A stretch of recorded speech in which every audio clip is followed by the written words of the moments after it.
আসসালামু আলাইকুম প্রিয় শিক্ষকবৃন্দ, আশা করি আপনারা সকলে ভালো আছেন। আপনারা যে যেখান থেকে আজকের এই গুরুত্বপূর্ণ ভিডিওটি দেখতেছেন সবাইকে স্বাগতম। আজকে আমি একটি গুরুত্বপূর্ণ বার্তা নিয়ে আপনাদের মাঝে উপস্থাপনা হয়েছি। সরকারি শিক্ষক নিবন্ধন প্রত্যয়ন কর্তৃপক্ষ এনটিআরসির শিক্ষকরা যে বেতন ভাতা পেয়ে থাকেন আগের যে নিয়মে, তা এখন আরেকভাবে দেয়া হবে। আগের বেতন যেভাবে নিতেন তাতে স্কুল কমিটি এবং প্রধান শিক্ষকদের কিছু টাকা দিতে হয়, কিন্তু সেটি আর হবে না।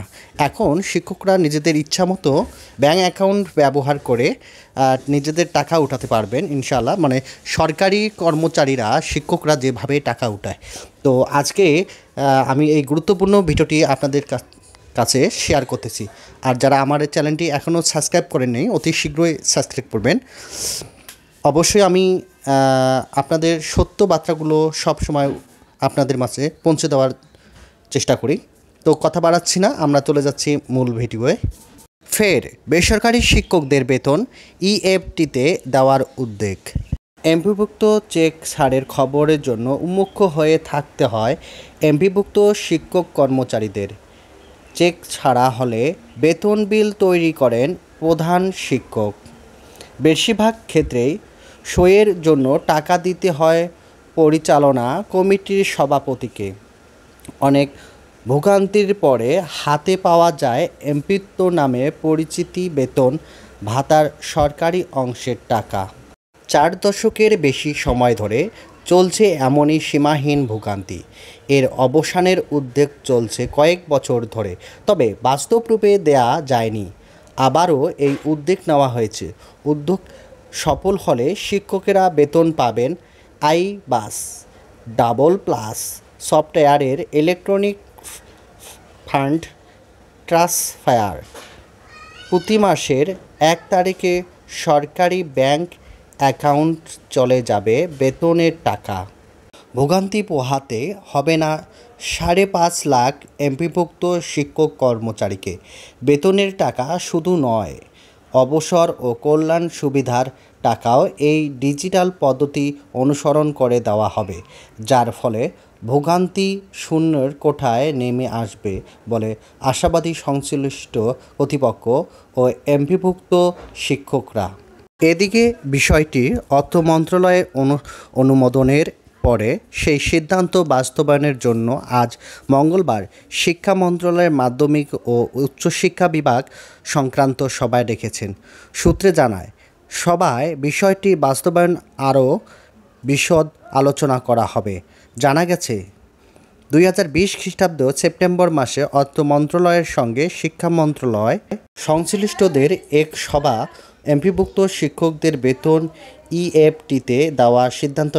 ইএফটিতে এমপিত্বর টাকা দিতে 2021 খ্রিস্টাব্দে ফেব্রুয়ারিতে প্রতিষ্ঠান প্রধান ও শিক্ষক কর্মচারীদের তথ্য সংগ্রহ করে অধিদপ্তর।